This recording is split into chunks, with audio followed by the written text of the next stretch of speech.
Hello, everyone, and welcome to this week's podcast from May the 16th. We're actually recording this on the 15th, but this will be coming out on the 16th. My name is David Clark, and I have the pleasure of being joined here by Miles Clark, we always reference brother from another mother. How you doing, And David? we're good. We're good. Yeah. Unfortunately, we couldn't get, we always start the podcast with you and I talking about what food we've had this week. I was out. I was on travel this week and then met up with a couple buddies in town for lunch. So I did not get to have I still got ZZQ my or normal Easy Burger. staples. Okay, you got the You good know, stuff. Did the office get ZZQ at all this week? no, Okay. no, it Well, didn't. that's But okay. I It's mean, probably good for everybody that I we ate didn't, but easy burgers, so my waistline increased while I was here. so, just background, this is going to be a great burger and barbecue place right next to the office. So we'll come in every once in a while. Sometimes we'll have this before recording the podcast, and you'll know we're It's a getting out of terrible there decision. fast. We're rushing through it. But not today. We had to take our time, talk about what's been a pretty busy week Very busy week. for markets and pretty busy year. We were kind of joking up beforehand. A lot of action for the S&P 500 to pretty much be flat on the year, right? Isn't that kind of just like we drew it up, right? Yeah. If you took just a look at today back to the beginning of the year, it maybe look like a bit of a ho-hum year, but Right. context is not given fully Right. by any means. Lots of movement. And over the last week, David and I, well, for the plan plan for today is going to be going through some of the developments that we've seen. It's been a pretty risk on focused week. We've seen our indicators move higher. We've seen relative strength charts move higher. We've seen our broad rankings place domestic equities and technology kind of higher up in the rankings. And then we've got a couple stocks to take a look at, maybe if we've got some time at the end. Um, so point being, why don't you jump right into it? I'll let you Yeah, have the uh the the start. the start of it being where most people probably saw this week, domestic equities moving up to number one Mhm. in Dolly and overtaking commodities. That sort of was probably the first thing that people saw, but it is interesting to take a step back and realize now that international equities, commodities, and domestic equities are all within about 15 signals of each other. Right. So, And background, yeah. Dolly is a dynamic asset level investing is what we call it. It's simply a big matrix essentially going on in the background, which a matrix, more background, is just a conglomeration of relative strength tests. So comparing assets against each other. Dolly does a really good job of taking those relative strength comparisons and then just ranking assets again based on how much strength they're earning. And so things will shift. And so when David references domestic equities moving back up into one, it had previously been in one, fallen out of that top spot with April's exhale and then now has since reclaimed that. Go ahead. But even then, to that point, we're still looking at these three sort of offensive risk on Yep. asset classes leading the way, but they're all close enough together Right. that, I mean, the potential for change is still prevalent. Right. So Exactly. it's still, it's by no means did this change basically point all signs go, domestic equities are back at it type thing. It was still okay, well, they've improved enough to really kind of get their way back up to net even, really, where we ended up. Yeah, and we had seen, a bunch of more defensive nature or defensive minded moves throughout April, which we documented. I'm not going to be the first one to say we were calling the bottom. Things looked somewhat perilous. It's okay for, us to read the charts wrong every once in a while. Or maybe not wrong, but just, you know, being cautious. Mhm. But the point is that, you know, we've seen the resurgence of some of these more growth focused areas, technology on the intra asset or sector level within Dolly, technology moving back up into the top half of the rankings on that sector perspective. Also, most notably moving above consumer staples there as well. So maybe more of a risk on focus there too. Mhm. Well, and I think something that you just mentioned a moment ago, sort of that maybe that context of feeling like we saw charts shift, get defensive, get, almost to an extent where we were feeling like there was a next thing there, Yeah. and that it sort of was looming almost, if you will. But I think what's interesting and how we'll talk about some of this improvement and sort of going on to our next subject and looking at indicators. I mean, across the board, there was a variety of indicators that this week's action was either second, somewhere in the top five in terms of largest increases all time, either looking at some cases one day or week over week. I mean, there was a significant amount of participation improvement this year. So I mean, it's some fact that that was very abrupt, Yeah. or I would Oh say yeah. this week rather than this year. It was just very abrupt. Whereas the way down felt a little more methodic, and Yeah. if you will. I think I'm just going to be the definitions guy today, to be honest. So when David mentions indicators, what we're talking about for participation indicators is what percentage of a given universe holds a trait that we desire. So for instance, a one you'll hear us talk about quite frequently, and this opens up that conversation, the bullish Mm. percents, or we'll call them the BPs. We've gotten a massive thrust higher in terms of the number of stocks. We take a look at that BPSPX chart, again, measuring those, S&P 500 stocks on buy signals, moving from 18% to 70%. And not to ramble here, but I believe that was the second fastest in under a month, the second fastest rise from below 20 to above 70 in history, going Mhm. back to the early 2000s. Do you know? I know it, so here's a test for you. What was the first one? That was probably 2020. Yeah, 2015. I just you go all the way And down. that's sort of, I think, where we're getting to in terms of the swiftness with how quickly this improvement happened. Because I mean, if you're looking at a lot of these indicators, they all started to reverse down or at least work their way down in December and January. And then ultimately, we've now either retraced or improved back above those levels within 1 month's time. So, I mean, it's been a very abrupt, very quick improvement. Um, Nice to see that we're seeing high levels of participation again. Right. Oh Um, yeah. And markets are just, I mean, this is outside of just the indicators, but the indicators can do a really good job of helping show this. Markets are moving really fast nowadays, man. I mean, mhm. you think, I mean, my experience in the investing world is somewhat limited. I joined the firm 3 years ago and didn't see 2008, 2008, didn't see most of the 2010s, and was barely, in college still for 2020.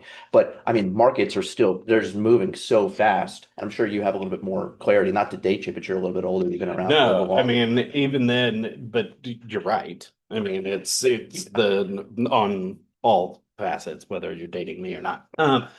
But I mean, even then, looking to a lot of these, it almost feels like in some fashion you may get a sense of you're a dog chasing their tail. Right. But I think one of the key pieces that even they're, even we've talked about with these indicators, especially like the BPSPX moving up to these high levels, is just because they moved up there in a quick manner, obviously it doesn't mean they'll retrace it, but also we can typically see them hang out at these extremes Right.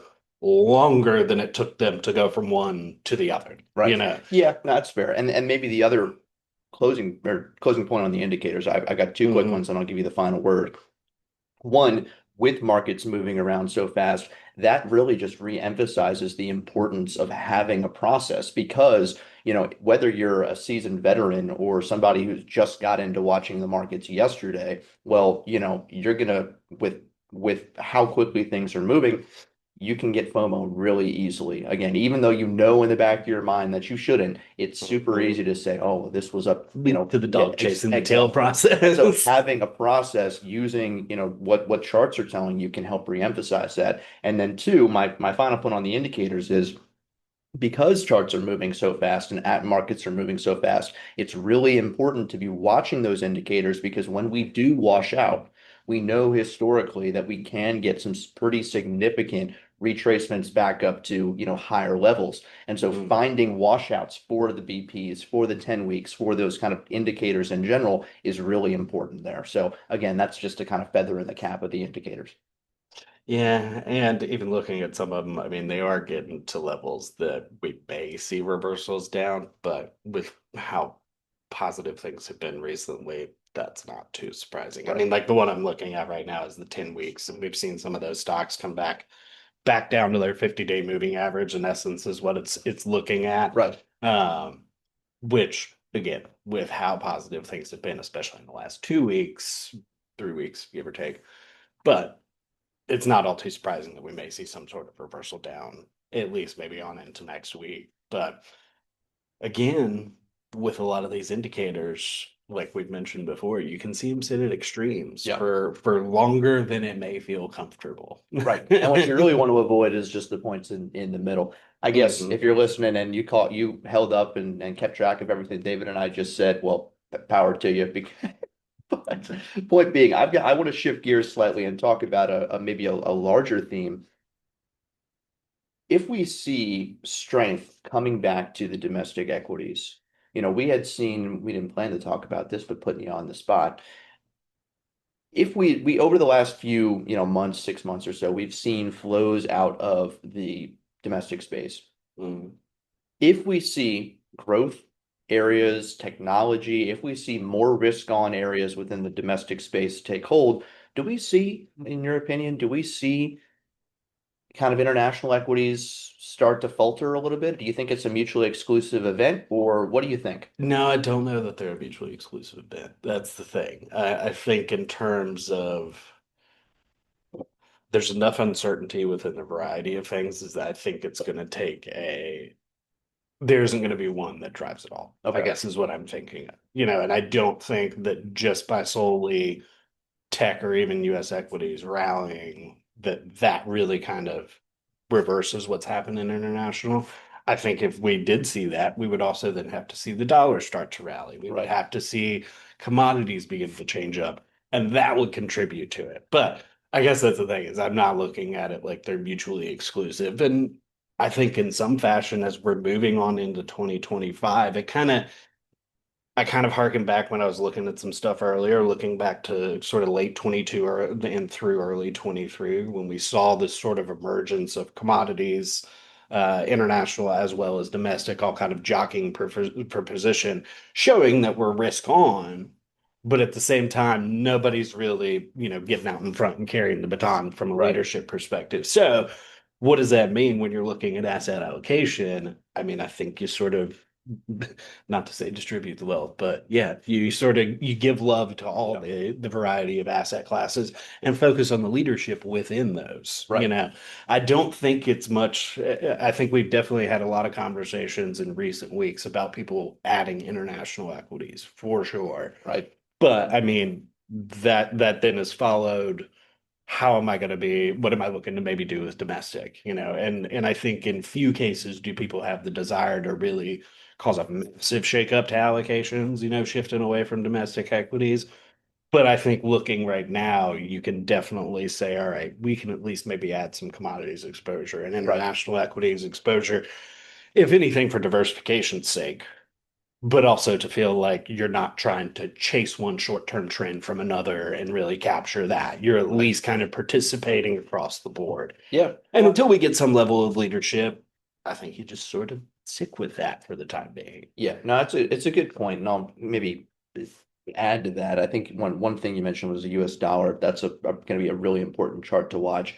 But with strength elsewhere outside of the core, the past 2 years, 23 and 24, Mhm. it's been so hard, right? Not only for momentum just in general, but for, money managers across the board. Well, when the S&P 500 and when SPY puts in back-to-back 20% plus years, it's pretty hard to keep up with that as somebody who's trying to be tactical, who's trying to find leadership, if you're trying to factor pick, whatever it may be, right? We're not just talking from a momentum standpoint here, but keeping up with a benchmark that's doing 20% in back-to-back years is not an easy task. Well, and to really throw the wrench in the situation, 2025 starts off negative. So then if Right. you're underperforming said benchmark, you're really in an awkward Right. Yeah. situation. Underperform on 2 up years, also underperform towards the downside. My point with that was, though, is that if we do see less intense leadership from the direct core, gives you more opportunities to go out and pick out some winners in commodities, Mhm. overweight commodities in an area that might not be in a traditional, allocation. You've only got 5% allocation to commodities. Well, maybe, you've seen some strength from that space. They're at 10%. Well, your benchmark can't do that, right? But you can. And so Mhm. figuring out a way of, hey, there actually is just strength in an area outside of SPY, that's a good thing Right. for you who's trying to be tactical. Let's put it that way. Well, and I think in some ways, whenever we're thinking of our tactical mindset, that it feels like that we're supposed to have this thought that it's an all in, all out Hmm. situation. And a lot of our conversation is centered around the fact that this year is unlike what we've experienced in the past two, in which it's not so definable. and it's not where we can just go and throw some money almost at what seems like a select number of holdings and hey, it works out. This has been the year in which we've had to look elsewhere. I think a lot of people have talked about picking up gold for commodities Right. exposure. That's a big conversation, as well as international equities to varying degrees, Right. though. But I think even right now, when we're looking at how, Dolly and certain relative strength rankings are trying to work out what's transpiring, even though it's not giving us definitive leader, it's still giving you some indication, right? You're Yep. able to say, okay, well, I don't have my drawing horse here. I know I'm drawing on the table. I don't have my lead horse right now, but I can at least have three maybe pull the wagon, if you will. Sure. It's a random Where analogy. are we going? But What's happening? Where are we doing? So we talk about that. What else is, oh yeah, I do want to mention, and we can throw it up on the screen right now, the value versus growth relationship. Speaking to the leadership within domestic equities, switching gears slightly, but one of these relationships that we'll typically look at is going to be a large cap, excuse me, don't demonetize us here. A large cap growth fund VUG versus VTV, which is a value representative on a 3.25 RS scale. So there's a lot of jargon there, but just comparing the two against each other. And we did see a reversal back up to favor growth over the course of the last week. Again, this is going to be a tailwind for those growth focused areas underneath the hood of domestic equities. That's not to say that some value representatives aren't acceptable, but in the near term, we have seen that rally off of 2025's lows be intense enough to switch back to growth. And if we're following that from a kind of signal switching perspective, it's a consistent chart, right? Going back to, I don't know, I think it's 98 or something like that. We've seen consistent signals leading to more signals. And just to close my thought, VUG on a pair of consecutive buy signals. So still mhm. earning long-term strength against value. Again, following up, we wouldn't have, if we're following those signals, we would have still owned growth even throughout the course of this rally, getting that reversal back up. Yeah, and it would have had you there at least for the moment for the past 2 years. Yeah. So since May of 23 is when we saw BUG give that buy signal against VTB. So, So you're a little late in 2023 for the most part, but but even then, I mean, contextually, that was when we finally saw growth, domestic right. equities. Yeah.